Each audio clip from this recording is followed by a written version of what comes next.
Welcome to part 2 of our LH Slinger build. Today we're going to focus on finishing off the E-box, getting all of the wiring harnesses installed. Let's get going.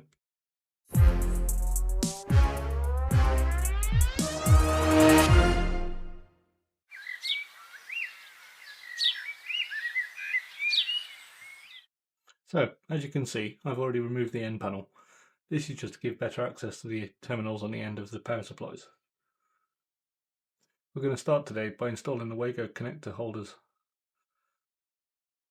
We will need to check to ensure we're not causing any further issues here, and we should be absolutely fine.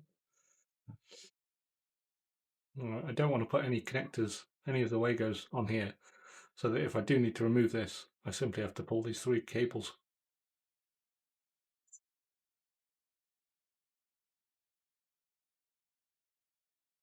So I've decided to go for 2 at the top and 1 at the bottom, leaving this space here available for the back of the power connectors. These are simply held on with VHB tape. I'll place this to the side for the moment.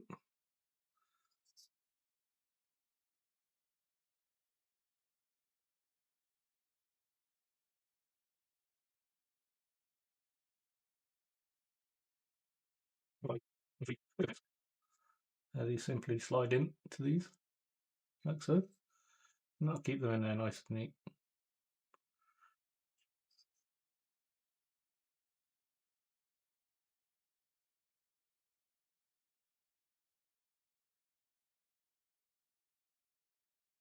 And the worst part of all, removing the backing off the VHB tape.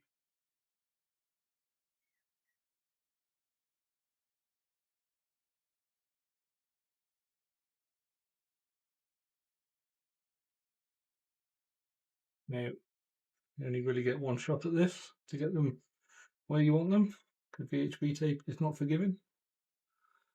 And we'll go quite close to the bottom and stick them directly onto the back of this power supply.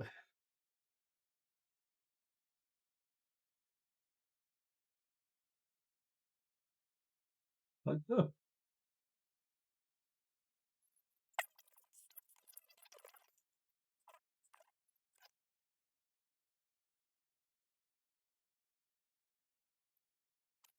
Those are going to live, and of course power inputs will come from the side straight into the 3 different terminals.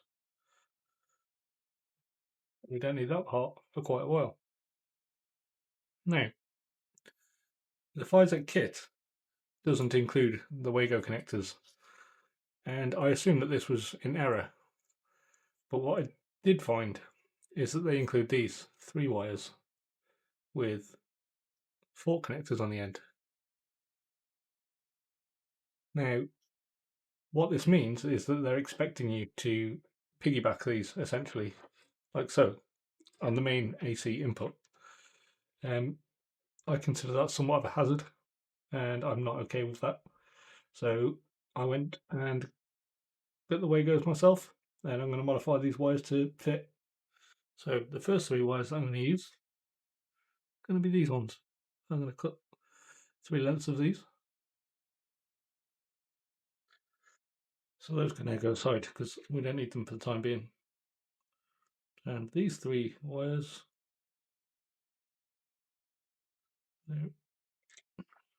with Wago connectors, you always want around 11 millimeters of exposed wire.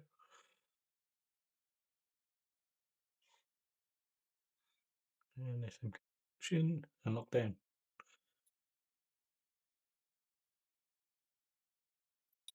And these 3 cables are going to form the power supply for the 48 volt system, mostly because they're just nice solid cables, as you can see there in the Wago connectors. And I'll get those installed now.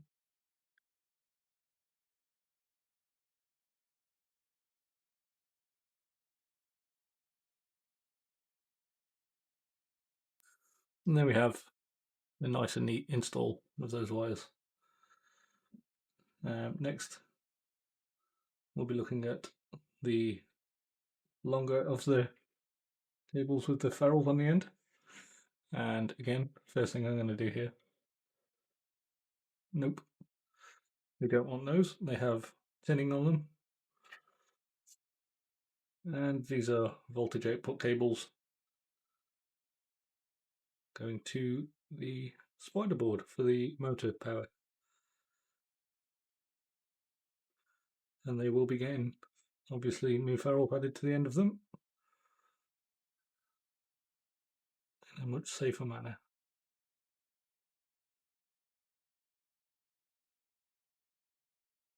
And that completes this power supply's wiring. That's everything we're going to need. There's plenty of slack left on this wire to go into the spider board.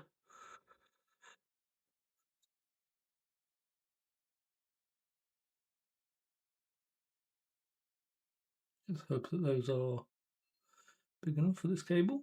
We'll have a look. I think they are.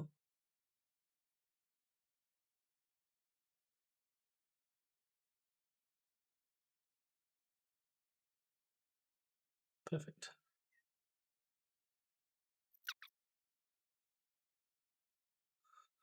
Okay.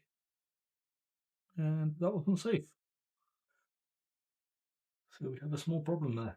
I may have to source some more of those. So for now, we're going to have no choice but to use these wires, which I'm quite unhappy about that. Not even as good as the ones that come out of the power supply for the bed.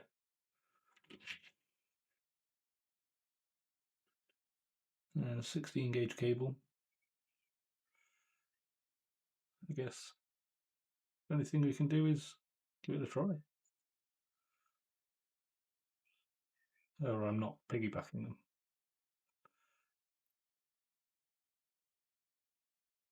I'm not happy about it, but those are our wires for the time being. And make sure we have no strands.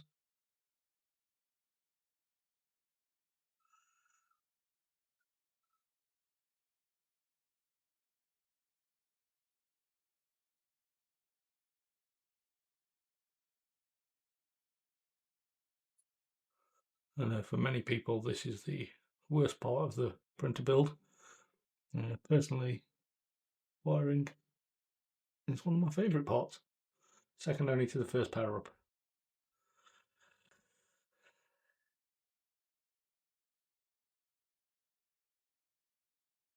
Okay, so that's that part done.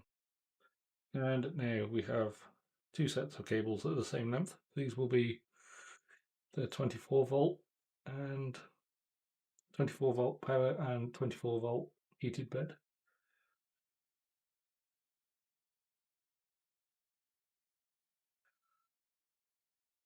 And very nice, they're crimped upside down. That's always helpful.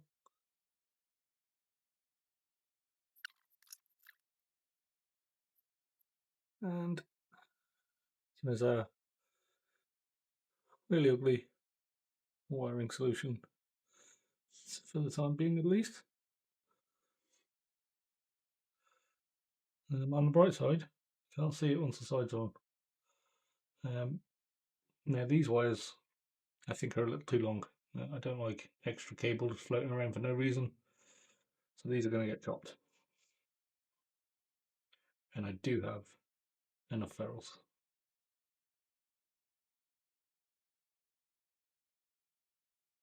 So this will take me a little while and for you a few seconds.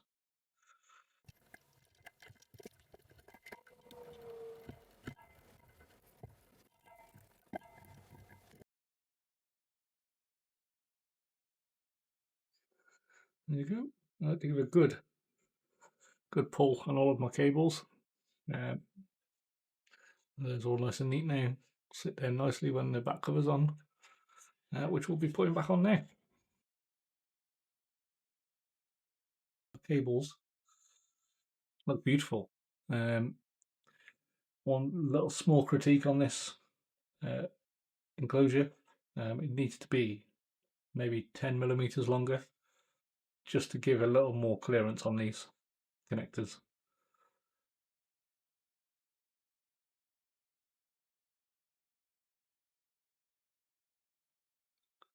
And connecting up the power inputs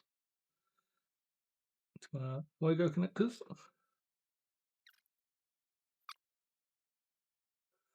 There's a nice healthy pile of wire ends behind the camera there. And there we have it. The completed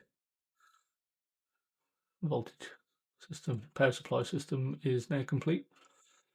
The only additional one that I may add is an extra 24-volt coming up to the Pi, because when I switch to a Big Tree Pi, they take 24-volt input, so that can come directly from the power supply. And of course, I'll want to switch out these thin wires from Fysetc on the AC wires. I'm not happy about those at all. But for now, they'll get us started. And I believe it's now safe to place the back on here, because there's nothing else we need to touch. And that makes everything nice and safe, that we're not burning off our fingers. Next is this UART power from the Raspberry Pi. Now I believe we should have 2 power connectors. Look at the board.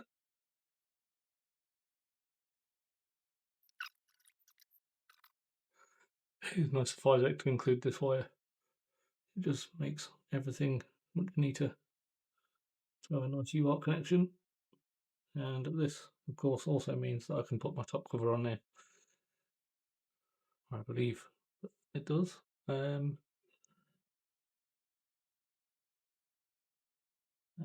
There's one more wire that needs to go to one of those power supplies for a ground. And here it is. I could probably ground this from the board, but I don't want to. I'm going to go just down there into that power supply. Shouldn't be too difficult.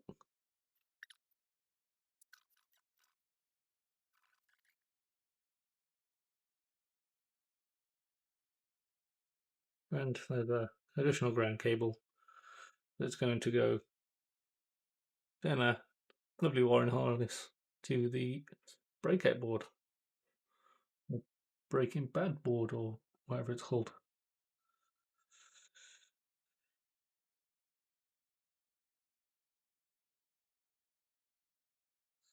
Okay, now more of these harness wires. So we have hot end and heated bed outputs, and those are down there nicely. Hot end, heated bed, heated bed. So it's bed out first.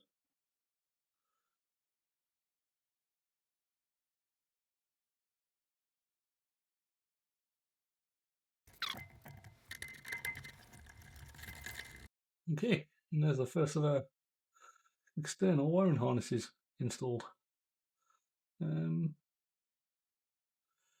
Not sure how happy I am with the ground wire routing down there. It's causing a bit of discrepancy in the end of that wire, but it should be okay. I may add cable tie on there to add just a little strain relief. And I do believe that would have been the most difficult of the wiring harnesses to install. As you can see, and I hopefully agree, it's a nice neat install with the cables there. Yeah, boy. I did already cut the sleeving off that comes on these cables from Fysetc and add some braided sleeves. I just prefer the look of it. It bends a bit easier. It's personal preference. There's not any requirement to do that. This harness which we're going to come in and mostly go at the top, I believe. So we're going to come in and go that way. And that should allow everything to reach where it needs to, except for one of them.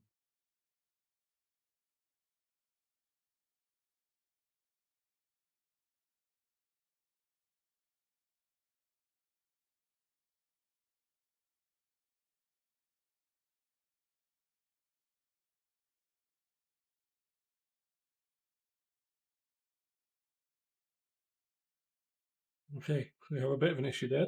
So there's not enough free cable on the end of this wire. So to fix that, we're just going to cut it off and add some more.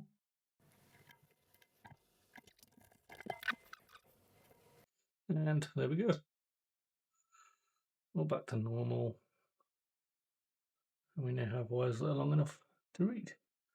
I'm going to go with the first stepper socket for no reason other than I can.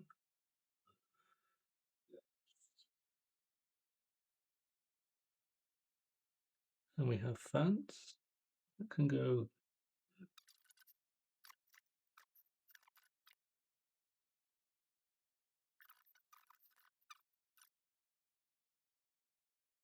still. There's no time like the present to install the stepper drivers here,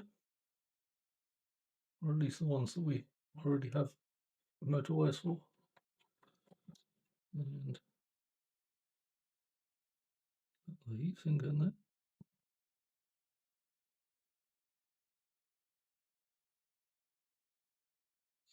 Okay, and there's all our wiring. Nice and very neat actually. It's our 4-tape box. And I'm quite happy with the way that's turned out. And finally we're onto our high voltage stepper motors. I've got 3 of those to install. Okay, let's look at the 5160 steppers now. So these ones come with a separate thermal pad as well as the heatsink with its pre-applied.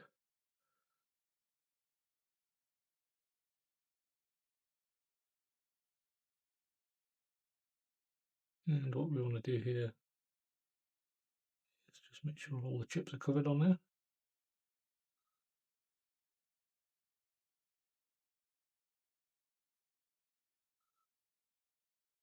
Peel that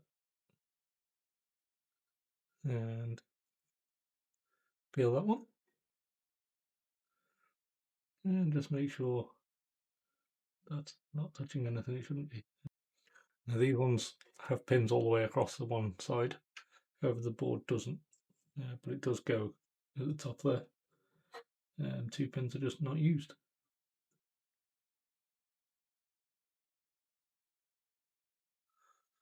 And there we have our 3 monster heat sinks next to these little baby ones over here. Something I find quite interesting here. So there's 6 drivers here, and then we have 2 X wires, 2 Y wires, and 1 Z wire. 2 of each actually.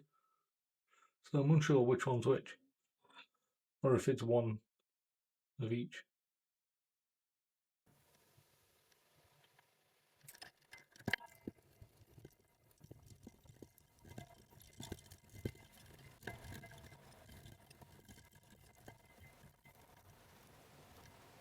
And the inside of our box is wired. I'm aware there's not been very many visuals on this video. It's difficult to show wiring at the best of times. But what I've done here is routed the wires down the channels that were provided. I had to repin a few cables, but I believe everything is where it should be now. And we should be ready to start printing with this box really. We're going to have to get our firmware updated and our Pi set up obviously. But until then, we're all good. What we're going to do next is install the wire support on the end there.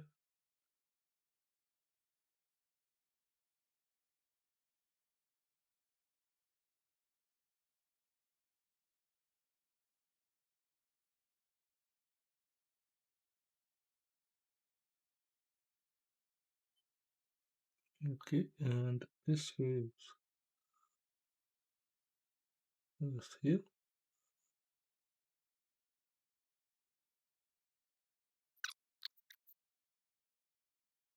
And then the small colourful piece of plastic.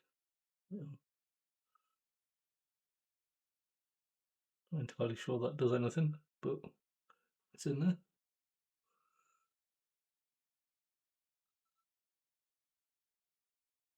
And at this point we can actually install our top because we're finished with the insides of the box.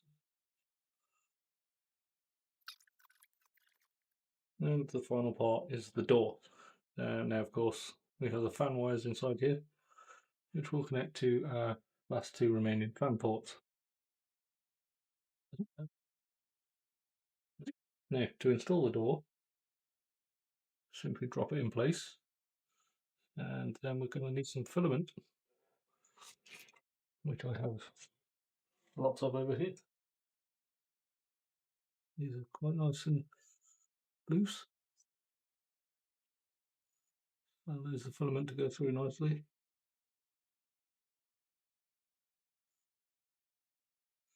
And of course, same for this side.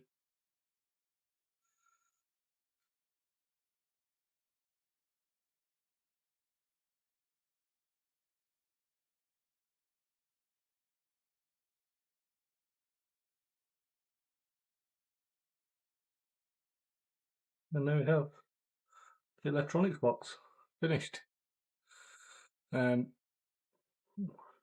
is one part missing from mine, and that is a couple of magnets down here at the bottom.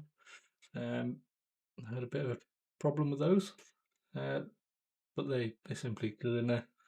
I do have some, but I don't know if the magnets are going to fit them, so I'm going to have to look into that and maybe reprint them. But that's a very simple little piece, and this is the completed electronics box. With your wiring harnesses ready to plug into your breakout board. Obviously your fans, and this can sit anywhere really, and underneath your printer to the side of it. But the design is basically that this is kept away, so it can be kept cool, and you can have a nice heated chamber with just your breakout board inside. So that'll be the end of this video. As the electronics box is now finished, we'll start on our actual printer in the next video. Thanks for watching. I hope you enjoyed the videos and consider subscribing to the channel. Bye. As a disclaimer, this kit was provided free of charge by Fysetc for research and review purposes. However, they have no input in the outcome of this or any videos on the channel, and will not see this video before you. Thank you for watching, and if you don't want to miss the next leg of our Slinger journey, don't forget to subscribe and turn on notifications, and I welcome your comments and feedback on the videos and projects. If you want to get your own LH Slinger kit, you can find them at the links in the video description, as well as several useful resources such as the LH Slinger GitHub and Git Discord server. I want to thank Lima Hayes, the creator of the LH Slinger, for his cooperation and guidance, and our official filament sponsor, Filamentive, who have provided us with a huge batch of filament for this and many of our next projects.